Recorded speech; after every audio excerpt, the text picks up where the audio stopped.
Assalamualaikum, my name is Shazali Samari. I am from AS24568M2.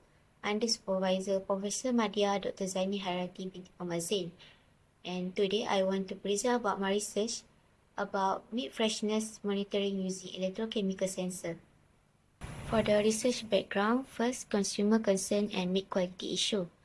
Consumer prioritize the quality features of meat product, including appearance, flavor, and nutrition. Second, challenges with the conventional detection method. Traditional method for assessing meat freshness, such as physiochemical detection, microbial properties analysis, and sensory evaluation, are cumbersome, time-consuming, and often inaccurate. Advancement in meat freshness detection. Innovative detection technologies, including sensor, spectroscopy, intelligent film, and intelligent packaging, have been developed or implemented to improve the accuracy and efficiency of meat freshness assessment. Next, for the problem statement, physical, chemical, and microbiological issues across the supply chain can rapidly degrade the quality of fresh meat. Until now, conventional strategy and approaches for meat detection has been reported, including ultra-high performance liquid chromatography with tandem mass spectrometry, HPLC, thin layer chromatography, and so on. Although the methods outlined above are accurate and sensitive, they require expensive and sophisticated equipment, expert users, and time-consuming processes, as well as a highly controlled environment, making it difficult to precisely monitor meat quality in real time. For the significance of study, first, importance of meat freshness and public health. Ensuring meat freshness is crucial for the consumer satisfaction and public health. Traditional methods for assessing freshness are often subjective and time-consuming, making them impractical in many settings. Second, integration and impact on the supply chain. Integrating biosensor at various stages of the meat supply chain, from production to retail, enhance the efficiency of the quality control measures. This reduces the risk of contaminated or spoiled meat reaching consumer. So for the objective, to investigate the relationship between EIS value and freshness indicators. And second, to verify the meat quality by using the purpose impediometric method through intelligent packaging. And third, to develop the calibration via EIS method to ensure the sensor accuracy and validate the system performance against the traditional meat quality assessment method. So for the literature review in meat quality, meat-based meals are significant sources of nutrition because they include the numerous protein and fat that the human body requires. And also chemical method for the assessing meat quality include the total volatile-based nitrogen, pH, and TTC.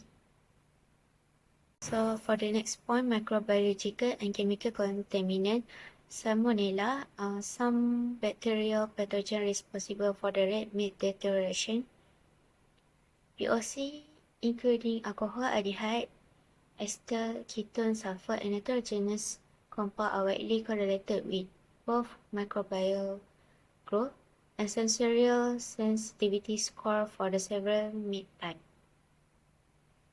For detection of meat quality with other methods, that we have nuclear magnetic resonance NMR. NMR gives a three-dimensional image of the sample, enabling for the analysis of cross-sectional section of separated meat, as well as the measurement of fat volume content. And also we have electrical impedance spectroscopy (EIS). EIS with meat photo to forecast beef freshness and found that temporal prediction were up to 85 correct, compared to 56.7% when simply imaged without EIS. Next, for the methodology. First, fresh meat has been sliced into 2 cm thickness into 3 samples. Same procedure followed using non-fresh meat. Second, each fresh meat sliced and non-fresh meat slice has been immersed into the potassium ferrocyanate solution. And there are 3 different concentrations potassium ferrocyanate, which are 1 millimolar, 5 millimolar, and 10 millimolar. And lastly, every meat reaction of concentration has been observed using EIS. And next, for result and discussion, based on the figure show meat sample in the presence of the 10 millimolar potassium ferrocyanate solution, that we can see that the semicircle for the fresh meat is larger and shifted to the right compared to the non-fresh meat. The fresh meat sample has a high value for the both imaginary impedance and also real impedance, indicating greater impedance. And for the non-fresh meat sample has a lower impedance value, reflected by the smaller and left shifted semicircle. For the higher impedance values suggest that the fresh milk has a higher resistance to the flow of the electron. This could be due to the intact cell membrane and the lower level of degradation product in the fresh milk. And for the non-fresh milk, low impedance value indicate the less resistant to electron flow. This is likely because the cell membrane in non-fresh milk are compromised and there are more degradation products such as free ion and protein that facilitate electron movement. The high impedance in the fresh milk could serve as a marker for the freshness, while a significant decrease in the impedance could indicate as a spoilage. Next, for the figure show for the meat sample at 5 millimolar potassium ferrocyanate, show that the fresh meat sample show the higher impedance value at the initial part of the curve, indicating higher resistance to electron flow. And for the non-fresh meat sample has a lower impedance value overall, suggesting easier electron flow due to the breakdown of cellular structure and the presence of degradation product. The higher initial impedance value in the fresh meat suggests that the cellular integrity is still maintained, providing more resistance to electron flow. For the non-fresh meat, the lower impedance value and the formation of the semicircle indicate reduced resistance to electron flow. This is likely due to the compromised cell membrane and increased ionic content from spoilage processes. So that we can see that at the 5 millimolar solution result in more pronounced difference compared to the 10 millimolar solution. This is different might suggest that lower concentration of the potassium ferrocyanate are more sensitive to change in meat freshness, and also it could indicate different interaction mechanism with the meat sample. Next, for the feature meat sample at 1 millimolar potassium ferrocyanate show that the fresh meat sample exhibit higher impedance value, particularly noticeable in the real impedance where the value reached around 100 ohm. And the non-fresh meat sample has a lower impedance value, indicating a more straightforward electron flow due to the degradation. And for the fresh meat, the higher impedance value and the shape of the curve indicate intact cellular structure and also the higher resistance to electron flow.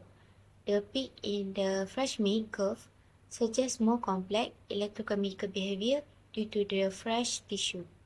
And for the non-fresh meat, the lower impedance value and the smaller semicircle suggest reduced resistance to electron flow, likely due to the breakdown of the cellular structure and increased ionic content from the spoilage.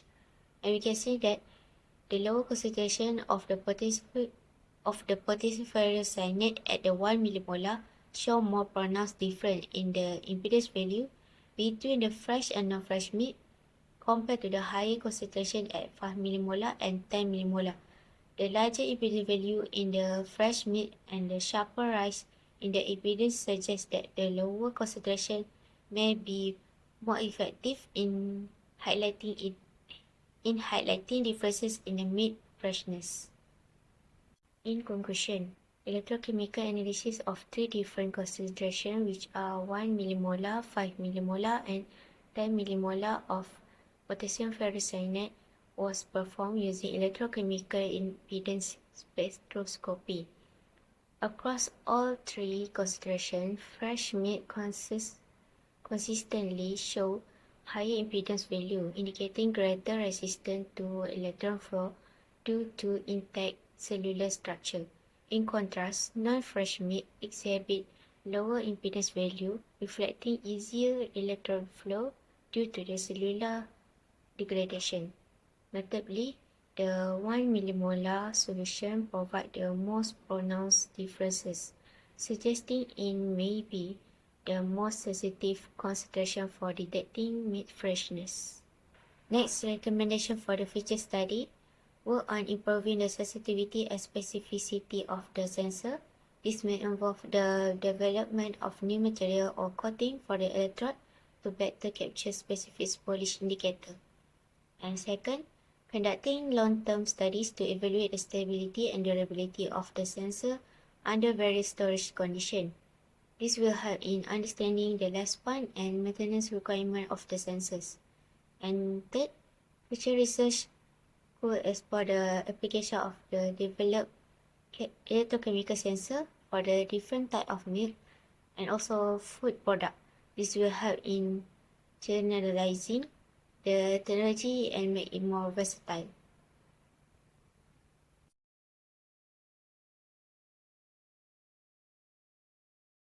That's all for me. Thank you.